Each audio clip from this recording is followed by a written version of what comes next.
Hope everyone's doing well. So this is going to be a review of the October the 13th, 2020.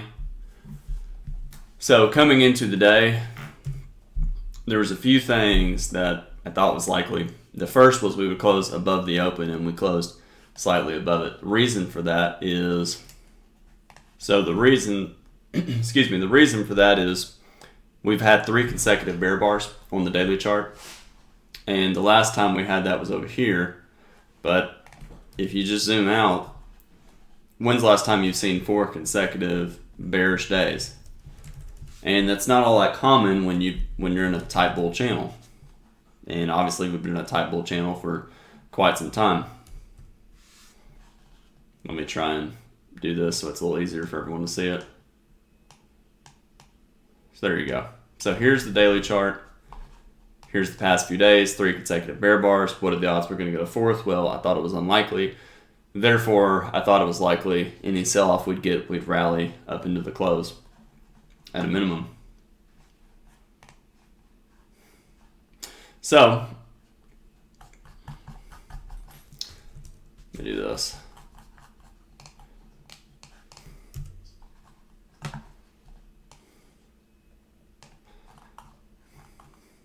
So here was bar 1, and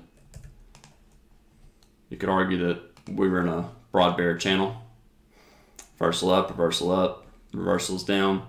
So bar 1, doji, trading range price action. Odds are you're going to probably find sellers above, buyers below.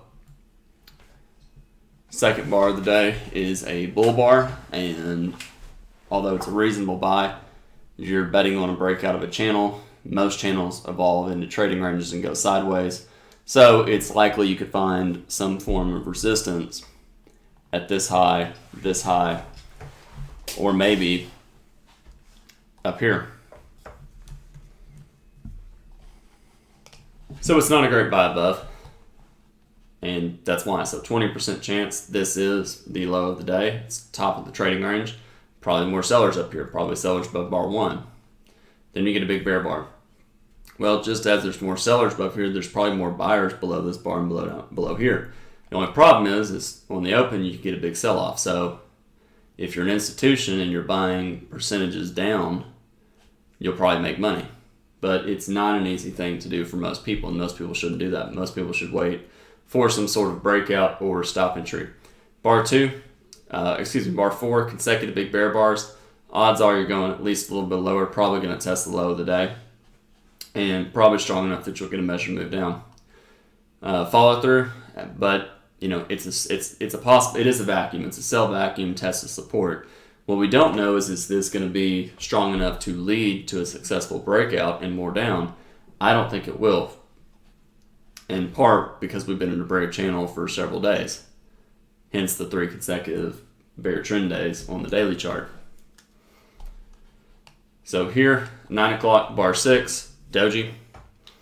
This could still just be a sell vacuum test at the bottom of the trading range and a failed bear breakout. The bears obviously want a double top, measured move down, and a successful breakout.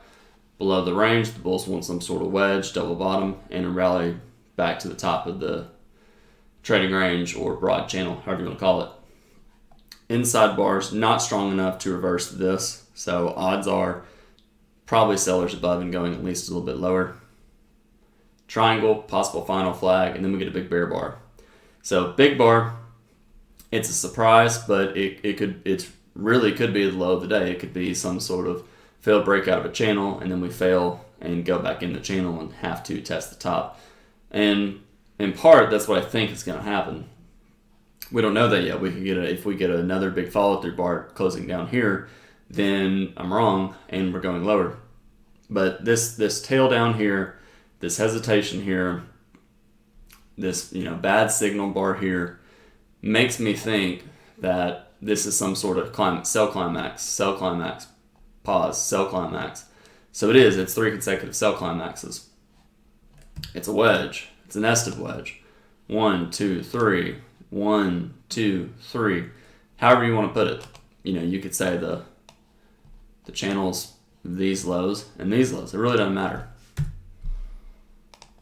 to me, this channel is just as good as this one, so I'm going to get rid of this just to keep the chart clean. And then we get a big bull bar closing on its high. In general, traders can buy above it, stop below. It's an aggressive buy, but it's a credible low of the day. So if you buy above it, put your stop below. As Al says, go to Walmart. So buy above it, put your stop below, and set a target at the open of the day, and come back in a couple hours. Bad follow through, but expected. You have a lot of traders who sell here, sell more higher, looking to get out around break even. You have some bulls who know that it's probably going to pull back, so instead of buying this close, what I'll do is buy a 50% pullback of the bar and get filled here. And then we go even lower. So we're trying to test the close. The close of this bar was 21.75. The low of this bar was 21.50. So went one tick below the low close, found buyers. So what does that tell you? A lot of bears that sold the close were disappointed. They got back out at the original entry, regardless of whether they scaled in. It's an exhaustion bar. Clearly it's exhaustion now. I thought the odds were high we would test the high of this bar. Now I think the odds are really high we're going to test the high of this bar. Bear bar, so second entry short. This is always an interesting situation. The bulls want a failed break out of a channel and a test at the top of the channel. The bears want a sell-off, two-legged pullback. You can call it a double top at these highs. You can call it a second entry sell, and a break below and more down. And you have a big bull bar here, bad follow through. Another big bull bar here, bad follow through. So the question is this a pullback or is this a trading range? And at this point, I think it's more likely it's a trading range. So it's kind of a trap. A lot of times you get traps at the bottom. So you get, where's an example? I'm not really finding one, but I can describe it. You have a second entry short, but it's probably the low of the range. And if you're always in bear, you're short. You get out above this bar, and you've got to sell again here. And although it's at the low of the range, because there's at least a 40% chance you get the bear breakout and more down. Well, if you're a bull, you're long here. Or maybe you're long here. Now you've got to decide. If I'm a bull, I think we're going up to here. I think we're testing the open of the day. What do I do here? Do I get out below the bar and risk getting trapped and having to buy higher? Or do I stay long? So it traps weak bears into a bad short, and it traps weak bulls out of a potential good buy. So big bull bar. I do think traders that sold here and scaled in will make money. And, that almost happened here. But they could avoid a loss. They sell here, they sell more below this bar, maybe this high, get out of break even. This is a tight enough channel that I think it's a wedge. 1, 2, 3. I do think we're going to get a bull break out of a wedge, in part because of the open of the day, the test of the top of this channel up here, and this is a very tight wedge. And there's gaps. There's a micro gap here, kind of a negative gap here, maybe not as much, but there's a gap here. It's starting to go sideways, and right here, or here, it doesn't really matter. The market's basically forming a triangle. The market's deciding, are we going to break to the upside, test up here? Are we going to break to the downside, test down here? Do we need to form a more credible major trend reversal, maybe a head and shoulders bottom, left shoulder, head, right shoulder? And then we get the second leg up, who knows? So right here, bears got out. And at this point, we've kind of formed, you can call it a wedge, 1, 2, 3. You can call it a two-legged pullback, double bottom with these lows, test of the low of the prior day. I do think we're going to break to the upside. And then we get a credible stop entry buy for even more clear wedge, 1, 2, 3. A lot of bulls will buy above, stop below. Other traders who sold, maybe they didn't get out here. So maybe they sold more up here, maybe below here. Use this pullback to get out of break even. So you sell here, you sell more below a bear bar, which would be here, and that's your break even price. So big bull bar, another big bull bar, but again, you have to be wondering, it's a test of this channel. So this is disappointment, and bears are able to sell close to resistance. So it's a sign. It's a sign that this may, find some weakness. Second entry, it's a short, it's two-legged pullback. You can call it a second leg trap. Second leg traps happen all the time in trading ranges, and in this case, a bullish, you can call it a second leg. I'll just call it a second leg bull trap. You get a big bull bar, traps longs into buying too high. Those happen in trading ranges and broad channels, especially broad bull channels. And the reason for that is it's the same forces at play. This entire chart is a broad bear channel. However, it's really just several trading ranges. Trading range here, bear breakout, trading range here, breakout, trading range here. So it's really just, it's a trading range. So as unlikely as it looks, this could be a second leg trap and we sell off to a new low. It's very possible. But obviously that didn't happen today. So we're testing the high close. Some traders will buy more lower, look to get out around here. Then we get basically, you can call it a second entry buy, two-leg pullback, bulls will buy, stop down here. Testing the close, immediately found sellers. This is trading range price action. And we may just go sideways and get to the channel like so. Another bull bar, testing the trend line, broke above this. And if you notice, there's one important thing that's going on right here. It's a micro channel. So this low was 37.25, 39.5, 39.5, 39.75, 41.25. So 1, 2, 3, 4, 5 consecutive. It's a 5-bar micro channel. So bulls are winning in terms of time. It's subtle, but it's a sign of strength.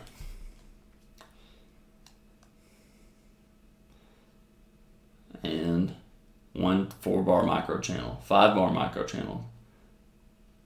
And we're just getting a lot of bull bars. So finally we tested the open of the day.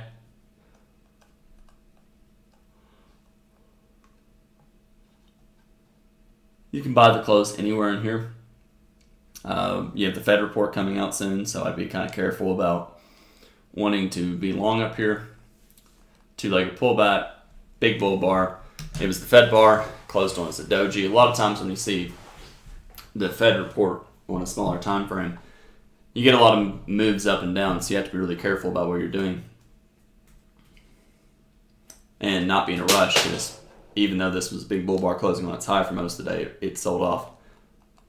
And then we went sideways for majority of the day, deciding are we going to close above the open of the day or we're going to close below it. And ultimately we closed slightly above it. So for always in, I want to start talking more from an always in perspective. There's lots of limit order trades, and the problem with that is structuring them becomes more difficult. So for always in, it's always in long based on the gap, but I wouldn't buy up here. Big bear bar, it could easily become always in short, and you could argue it's always in short. It's been always in short. It's performing lower highs. Big bear bar, probably always in short. It's possible the bulls get a big bull bar closing on its high, but if I do anything, I would sell, stop up here, maybe here. And then we get this bar, so I always in bears definitely get out above this bar. Aggressive bulls will buy. And I don't know, this is difficult. For me, you're entering a trading range, which makes always in more difficult to trade. But if I had to do anything, I would definitely, I don't know. I would probably get out of, that's a tough one. I wouldn't go short. I think you can certainly get out of longs below the bar.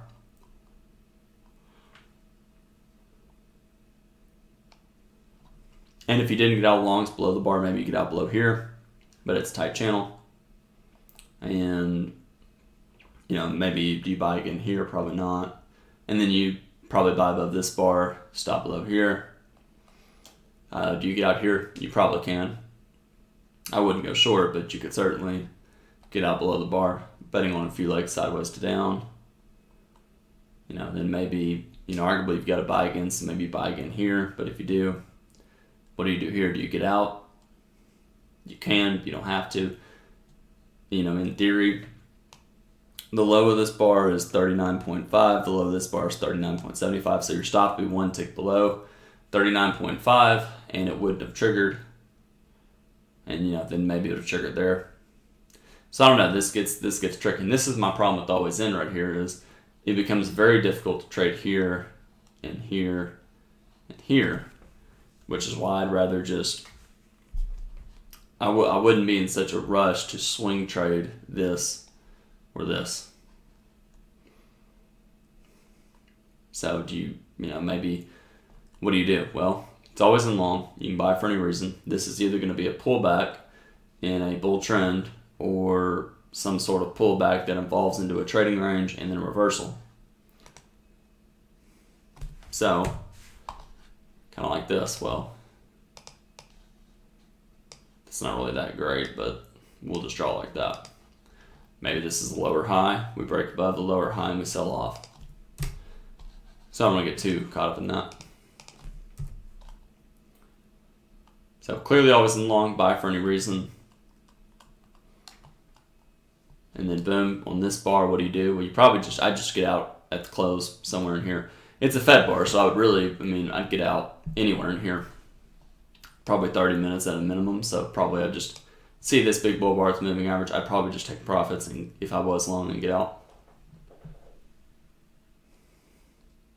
And that's mainly because of the Fed bar. I do think you're going to go higher. And really just going sideways. Maybe aggressive traders, maybe they sell somewhere up in here and look to take profit somewhere down here, but it's trading range, probably going to close the gap and go sideways, which is basically what we did, and we closed around the open of the day. So I hope this video helps. Comment if you have any questions.